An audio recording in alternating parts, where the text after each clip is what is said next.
Hurricane Irma is moving towards the U.S. And Jeff Lawson has the latest on the track of the storm.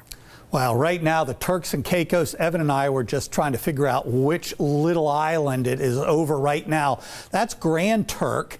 That is Salt Cay, or Key as some pronounce it, and that one is Little Sand Key. So it is literally right over top of those areas, like Balfour Town, for example, and heading right toward the Turks and Caicos as a Category 5 hurricane, winds 175 miles per hour, gusts to 250. That's just minimally different than what it was yesterday, continuing to work its way to the west-northwest. Now look what happens as it gets over here north of Cuba.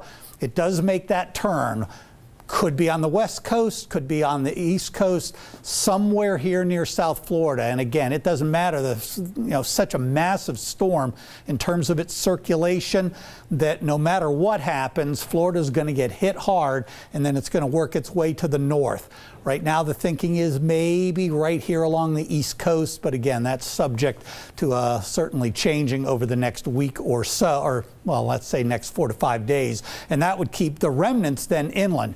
Two main models we use, the American model and the model from the European Center for Forecasting. Euro is in yellow, pink is the U.S. model, and you can see they're very, very, very similar, but they do diverge a tiny bit here in terms of the exact point of impact there over Florida. Meanwhile, we're already talking about Jose, a major storm. Don't worry about that one. We'll keep an eye on it for you, but over the next week to 2 weeks, it makes a move toward the U.S. and then circles back. Whether it then makes another circle toward us, there's no way to tell that 10 to 14 days in advance.